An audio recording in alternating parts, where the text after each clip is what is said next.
Ladies and gentlemen, welcome back to another video. Today we're going to be talking about 2021 Uber Eats cheat codes, how to make more money on Uber Eats, and some of the best tips and strategies on how you can utilize Uber Eats to make a nice side hustle income. Now, some of the first tips and strategies that I'm going to give you are going to be basically across the board. You apply any of these tips to any of the delivery platforms, and they're gonna help you make money.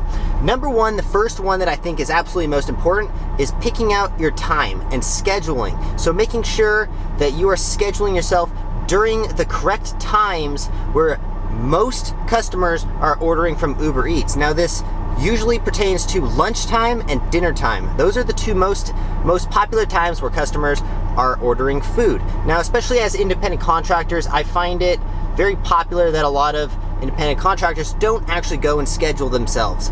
Especially people that are new coming from a W-2 job where someone else schedules them, they don't go and actually schedule themselves enough to work, and then they find that at the end of the week, they're falling really far behind. So at the beginning of the week, try to at least set aside the time during lunch, which I would consider 11 to 2, and dinner time, which would be about 5 to 9. Those are the most popular times where people are ordering the most amount of food, because it's lunch and dinner time when everyone wants food. Now, other than that, specific tips like number 2 would be, where do you sit? Like, if you're sitting at home and you're really far away from any restaurants, you're probably a lot less likely to get any orders from restaurants than if you're right in front of the restaurant. Or my favorite place is parking in malls or shopping centers and stuff where there's a bunch of restaurants all around you, so you have plenty of opportunity to make that money. Now, putting yourself in the correct positions is probably, in my opinion, the most important one. Now, for the rest of these tips, I'm gonna bring in my good friend UDM, known as the Ultimate Delivery Man, who is what I consider the master of all delivery platforms. He's gonna come in and give you guys some tips. So let's bring in UDM. All right, so UDM, bringing you back in for another video. I consider you to be the master of deliveries, the Ultimate Delivery Man. So if you were to give a few tips to Uber Eats drivers, what would those main tips be?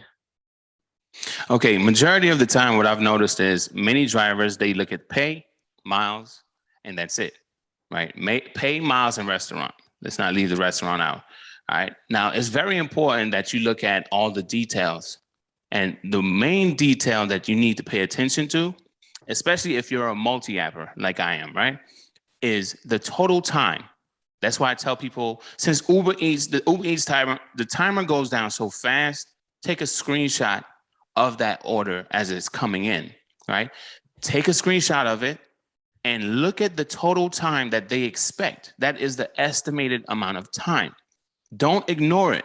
Please don't ignore it. The reason why is because that time is an estimate. And as an estimate, whether you're multi-apping or not, right, you have an idea how long they expect you to be on that order. Now, I have heard many drivers say things like, oh, you're delaying orders. It's because you're probably going outside of that window of that estimated time. That estimated time, you need to pay attention to it. Now, I know some markets, you have more traffic than other markets, right? Now, depending on your market, you have to look at that estimated time. But It's still, even if some might feel like it's not as accurate, it's still an estimate.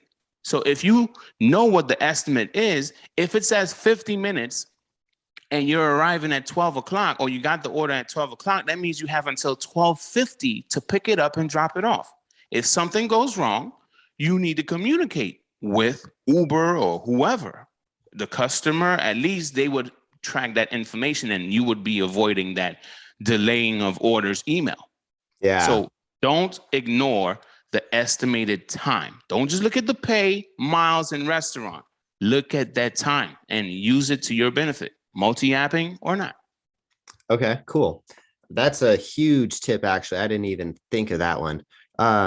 What would maybe like a second tip be? Like if you were only doing Uber Eats, which I know you wouldn't do because multi-apping is your bread and butter. What would be like the second tip? Like maybe as far as placement of where you are sitting and waiting for orders or something? Well, it depends because some markets, fast food could be the thing, and other markets, mom and pop chains could be the thing, and then the larger chains could be the thing. Like my market, there's all of them, like, so it's like, I can't say avoid fast food and focus on this. This one is really difficult for me to even give. Like the major tip, I gave it already, but it's like this second tip is like Uber Eats, the way that it works, it flows. It just works, And since it just works, it's hard to give any other tips outside of that, especially like if you were asking me a multi-apping question, I would be able to give probably a few more tips on top of that while doing it with Uber. But as far as working Uber by itself, there's not much because it just flows. It works. It just works. And I know you don't do Uber, but it just works, man. Compared to the other ones, oh man, there's so much more that you got to go through with the other ones compared to Uber. Yeah. So do they just add on another order, kind of like Postmates did? Oh no, they send you an order. But typically, be careful with this, okay?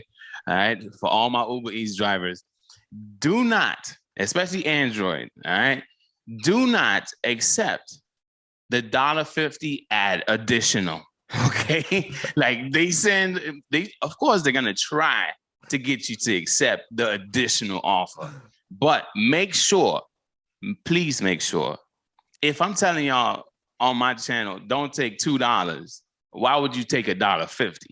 I don't care if it's an add-on and it's only going 0.6 miles on top of what you already have. No, just don't accept the add-on unless it's like $7 or something that's more worth it compared to $1.50. Yeah. don't take that, man, at all. Man, I am so confused as to why people do those things. And like, it's just like taking a $2 order or something, like why would you ever do that? But we got this guy, Blake Moore, over here telling everyone to take all the orders now. Like he's like turned into a Bentley coupe. And did you see his video he made yesterday? I watched your video. Okay. And reacting to his video. I was actually watching it this morning and I'm like, okay. Like I was like entirely confused about the whole thing, but I was like, at the same time, the same thing with Bentley. When Bentley, I did a video on Wednesday, actually yesterday, and I said the Bentley strategy was if it's $2, if it's just going around the corner, or $3, if it's just going around the corner, why not take it, right? But then in yesterday's video, this person took a $2.35 on Doordash, and they had to wait an additional 20 minutes waiting on the order for $2. And they complained about, it was a 10-cent tip. But I'm like, why would you commit? Because it's only going a mile? You're committing to $2.35 for 20 minutes? You're waiting on it, and whatever additional to go drop it off? No, that's $2. No. So I don't know why people do it. I don't know. But hey, this whole thing with Blake, I said, hey, you do your thing, I'm going to do mine.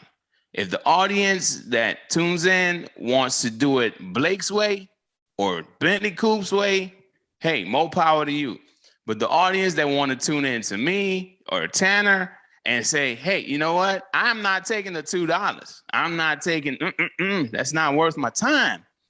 Then cool. Everybody do their thing their own way. We're all independent contractors and we make our own independent decisions when we're out here. So I'm not going to tell you take $2. I'm not going to tell you take every order. Hell no. Okay. I'm going to tell you to choose. Be more selective.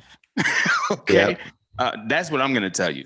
Yeah. So being selective, that is crucial in any, like, not even just in delivery driving, with any business. You have to be selective. You have to like have standards. Like the amount of shows that I get asked, like someone's like, hey, can you do a show for $500? I'm like, are you talking about? Get out of here with that shit. Right. The biggest thing, I just have to touch on this really quick, if you don't mind. It's the thing is, when you feel like you have to do something to get a certain result, I feel like you're not practicing you're not exercising your rights. You don't have to do anything to get, and if you feel like you have to do that, it's like, why take every order just so you could get better offers? You have to, don't feel obligated to do that just to possibly. It's like you're taking a major gamble. You don't know what's going to happen. Every market is different. And in the past ride-alongs that I've seen with Blake, he makes bank in his market. Yeah. So possibly taking all orders in his market is not as bad as an order or as another market that it might be slower, or you might make less than Blake. You might make at best $150 versus Blake's $250 or my $300 or my $400. But you taking every order, you're racking up miles, and there might be a lot more miles in your market versus Blake's market. It's like there's so many different factors, so many different things to consider. And I'm just never going to tell someone to take all orders. I'm never going to tell someone to take the base pay orders, no tip order, never. You do what you feel like you need to, but nah, not doing it over here. And I'm not going to tell people to do it either. Yeah. Cool. All right. Thanks. That wraps up this Uber Eats video. If you guys haven't yet, make sure you check out UDM's channel at UDM. And thank you guys for watching. We'll see you in the next one.